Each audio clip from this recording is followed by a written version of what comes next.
Next up, we have uh, Dr. Laura Ellen Smith, who I think we need to refer that way because this is a young scholar who's already got who's in a PhD program, but already has her PhD, going for two. I think she's doing it in America and Britain, but I think that's like German style to have two PhDs. Uh, Laura Laura's going to be speaking to us today on the with paper on the with the tongue twisting title of Pennsylvania and the Power of Populism, the presidential election of 1832, which is based on her first dissertation, which she did at the University of Mississippi, where she won a number of different awards, including the Arch Dalrymple III Dissertation Fellowship.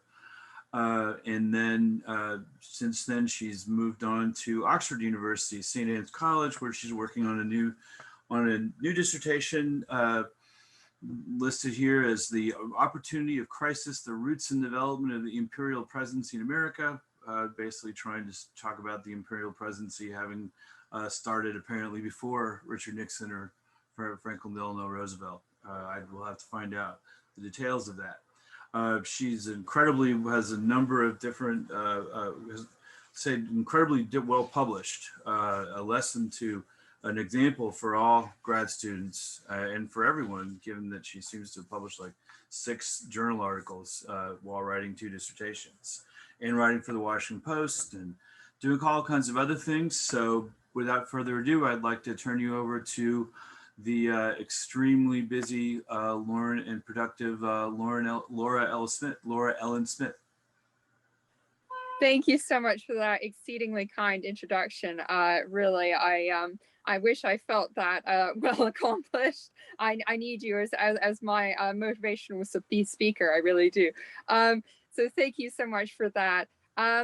Yes, I must apologize. It is a very sunny afternoon here in London in my attic, and I don't have air conditioning. Those of you familiar with Europe, in England in particular, we don't have air conditioning. So if I end up sort of looking like Richard Nixon in his 1960 debate against Kennedy, I apologize for that. So originally, when I was invited to be part of this panel, which is such a privilege, I thought, okay, this is fantastic. SHEAR is going to be in Philadelphia. I've got something to talk about Philadelphia. This is going to be perfect. So today, all I can offer you is a time traveling trip back to 1832 Pennsylvania, and that will have to suffice, but I will do my best. So yes, the tongue-twisting title, Pennsylvania and the Power of Populism, the Presidential Election of 1832. I like my alliteration. So in his 1832 re-election campaign, President Andrew Jackson really relied on his populist appeal, and nowhere was this more apparent than in Pennsylvania. This appeal, however, was shaped according to the actions he had taken as president, actions that had expanded his executive power. As in 1828, Jacksonians utilized populist rhetoric to depict him as the champion of the common man. The challenge for Jacksonians, therefore, was to consistently defend Jackson's populist appeal, despite, of course, his current elite status as president. Jackson presented his presidential actions taken during his first term, such as the veto message, of course, to recharter the Second Bank of the United States, which I'll refer to as BUS, not to include any more tongue twisters, as a populist action in defense of the working class. Within the context of President Jackson's actions, Democrats were therefore challenged in their defense of him and, of course, the various controversies that had mired his first presidential term. How Jackson portrayed himself and his actions in successfully being reelected therefore deepens our understanding of his ability to rise above controversy, to retain his populist appeal, while simultaneously expanding his own authority in defense of supposedly populist actions. Populist rhetoric was central for candidates for public office, beginning with the political rise of Jackson. The significance of Jackson's effective populist appeal in 1832 Pennsylvania is its unprecedented nature, defending an extension of elite executive power by a sitting president and portraying it as an action for the common man, protecting the common man. Policies or an action pronounced in the name of the people in opposition to a corrupt, manipulative elite is the very essence of populism. So in 1832, President Jackson had the challenge of retaining his populist appeal from an elite power position. And he achieved this by attacking the so-called moneyed power represented by the bus, which he associated with his main opponent, National Republican presidential candidate Henry Clay. By analyzing the concept of Jackson as an elite politician, as emphasized by his political rivals, this paper contributes to the historiographical debate over the extent to which Jackson embodied the spirit of the common man. And it specifically questions the congruity between his populist appeal and his presidential actions.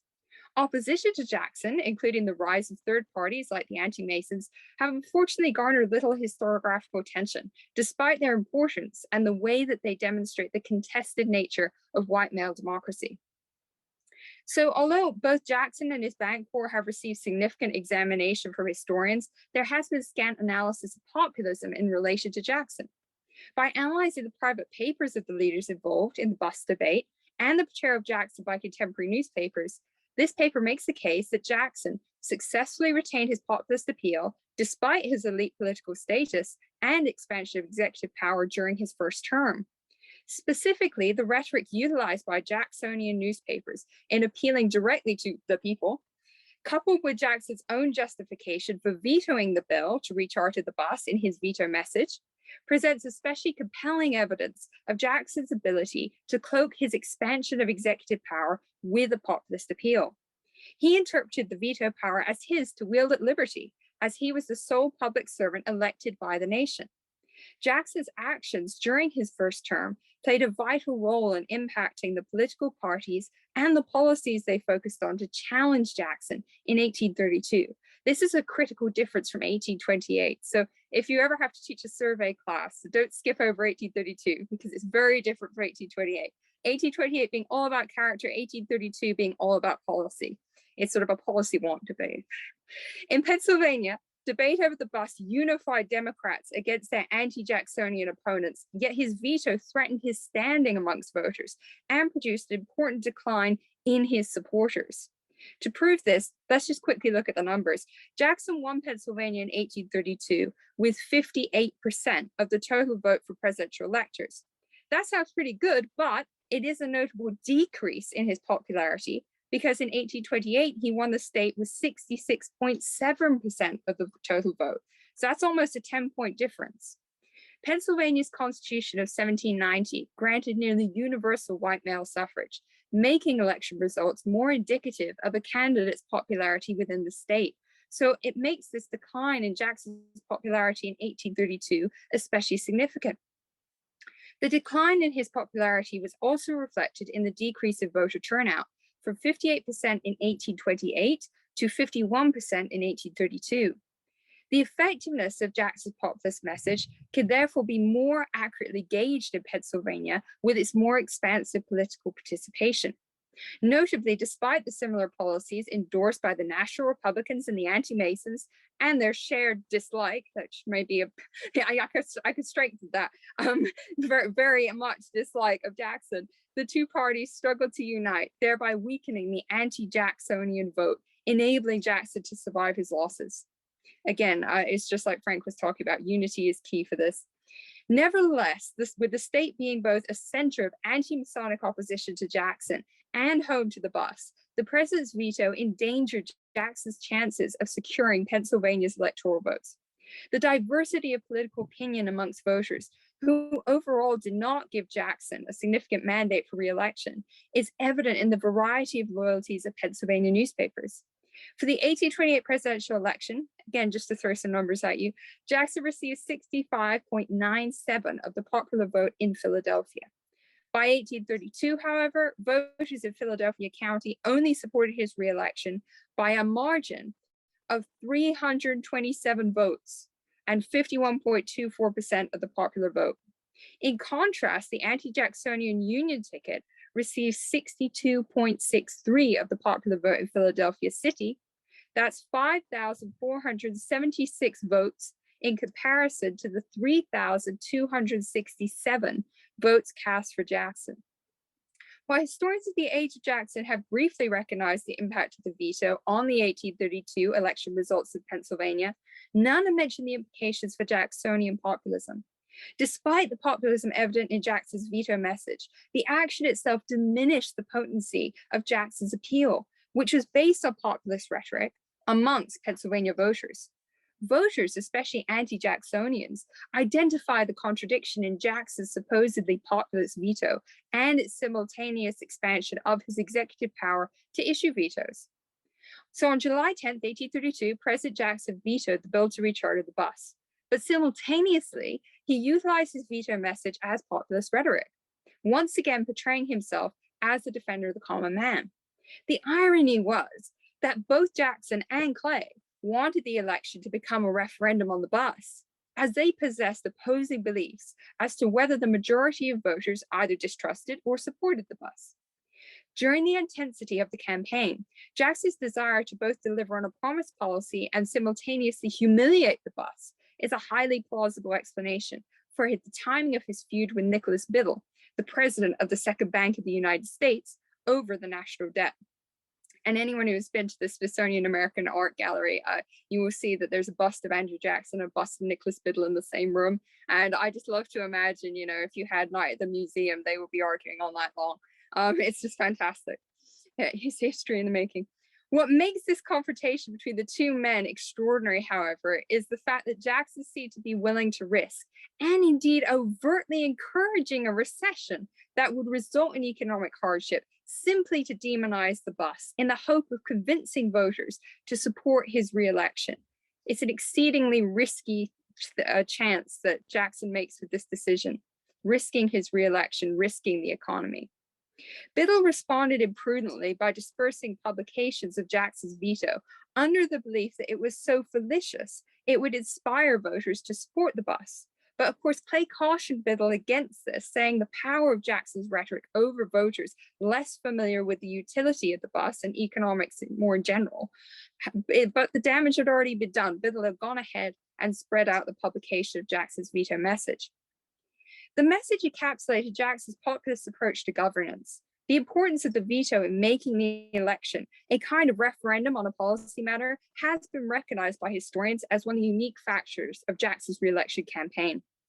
An analysis of the politicized debates over the future of the bus in Pennsylvania demonstrates the intensity of the issue at the height of the re-election campaign.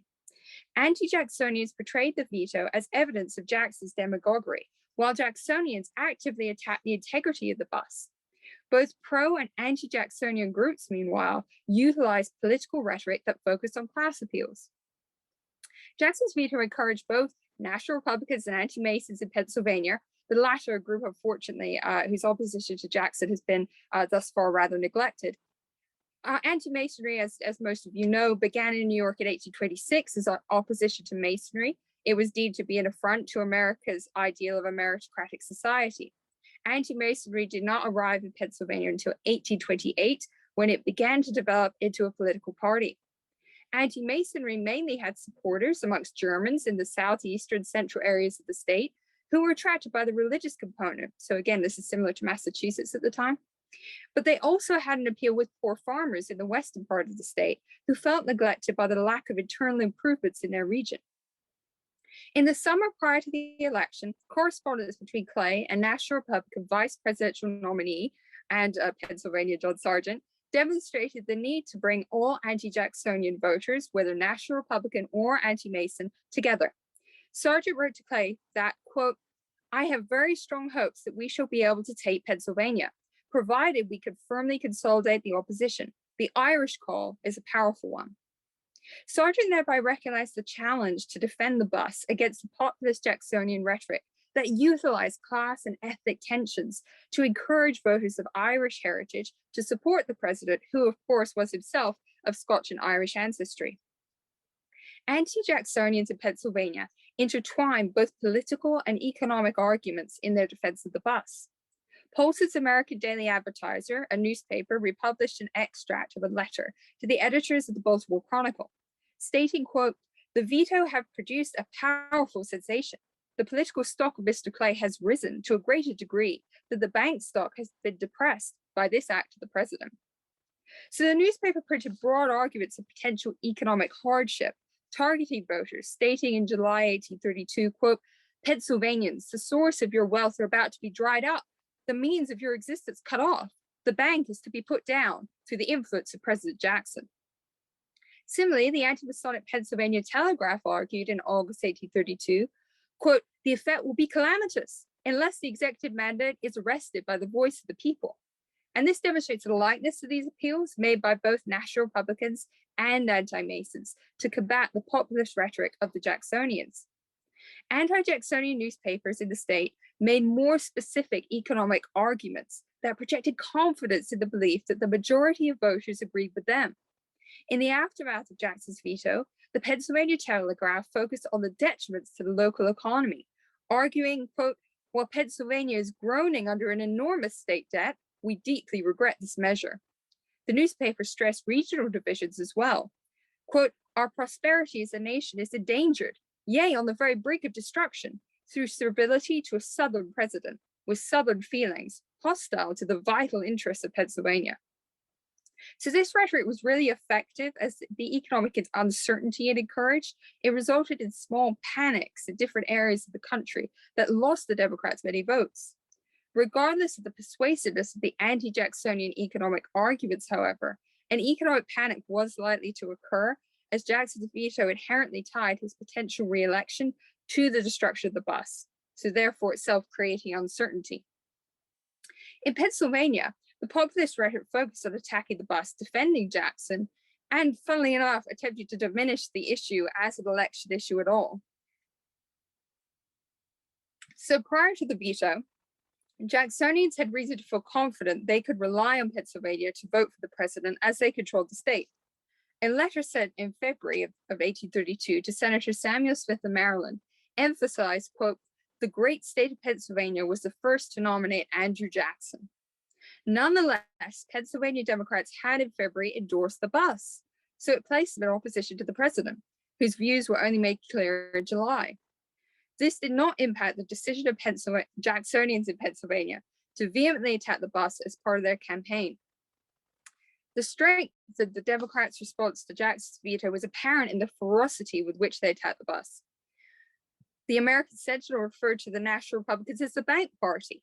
They consistently depicted the bus as a political tool of the opposing party. The Pennsylvania Reporter reprinted the resolutions of the Democratic Hickory Club, declaring, the veto upon the bank leaves our highest confidence unimpaired in the wisdom and patriotism of the president.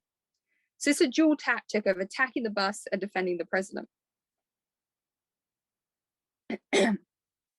Defending both the president's choice and ability to veto the bill to recharter the bus was a common refrain among Pennsylvania Democrats.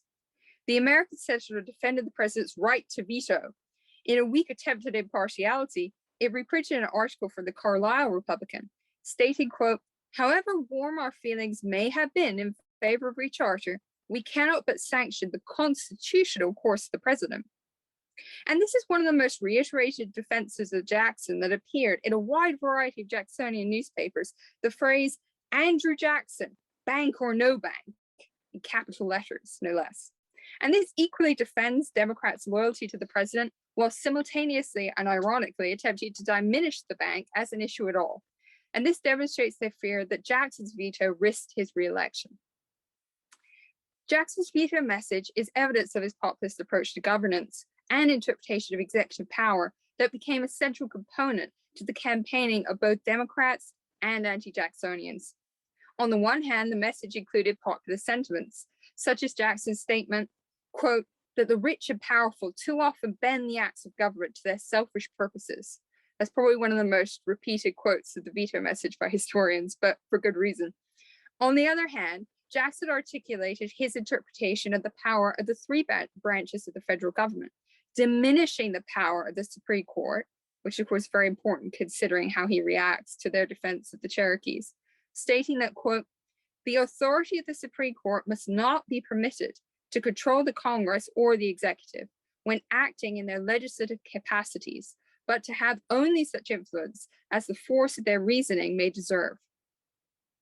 Historians have differing interpretations to the overall public response to the veto, but it's undeniable that in Pennsylvania, at least, both Jacksonians and anti-Jacksonians utilized class-based appeals in an attempt to win voters. Jacksonians nationwide had experience utilizing such appeals to great effect. The portrayal of the bus and its defenders as part of a moneyed aristocracy was frequently employed by Pennsylvania's Jacksonian press. The Pennsylvania Reporter argued, quote, some of our capitalists, merchants, and traders feel disappointed that the bank was not rechartered, but with the farmers and yeomanry of the country, it is otherwise, thereby appealing to the common man. The class-based appeals of both Jacksonians and anti in the state were similar in their particular focus on farmers. In the 2 months prior to the election, the anti-Masonic Pennsylvania Telegraph depicted their presidential ticket as the farmers' candidates, entitling articles with headings like Masons and office holders against the people. In July, the National Republican newspaper Polson's American Daily Advertiser made economic arguments appealing to farmers. They explained that, quote, a degraded paper money bears with the heaviest hand on the working man, the farmer, the mechanic. The newspaper reprinted an article from the Providence Journal describing the bus as a necessity to all classes, having been, quote, the pride and the boast of that state, aiding all her agriculture, manufacturing, commercial enterprise. And finally, they resorted to bold headings, such as General Jackson against the poor man, opposing Jackson on the basis of defending the intertwined interests of the common man and the bus. Despite risking his re-election in Pennsylvania by vetoing the bus, President Jackson and his fellow Jacksonians managed to effectively emphasize the populist elements of his veto message while diminishing the expansion of his executive authority enough to win the state. Hickory polls to demonstrate support of him, fondly referred to as Old Hickory, of course, were evident in Philadelphia a week prior to the election. The Jacksonian American Sentinel portrayed this as evidence, quote, that the people are awake to the importance of the coming contest. Jacksonian electioneering therefore helped deliver Pennsylvania's 30 electoral college votes to Jackson. Jackson interpreted his re-election as a mandate to destroy the bus, and of course his second term saw him launch into the full-throttle bank war. He also believed that Biddle's attempt to recharter the bus during the election year, however, was the reason that he had not achieved a greater result in the popular vote. So overall, while Jacksonians succeeded in Pennsylvania due to both their tried and tested populist rhetoric and the division between the National Republicans and anti-Masons, Jackson's veto clearly contributed to the decline in his popularity, invigorated his opponents, and threatened his victory in the state.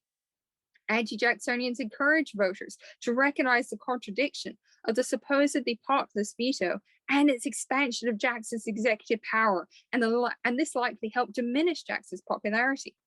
As a case study, Pennsylvania demonstrates the consistent potency of Jacksonians' populist appeal in their ability to win a state whose widespread franchise and political participation indicated that it was no longer a bastion of Jacksonianism. Thank you very much. Okay, thank you. Thank you, Laura.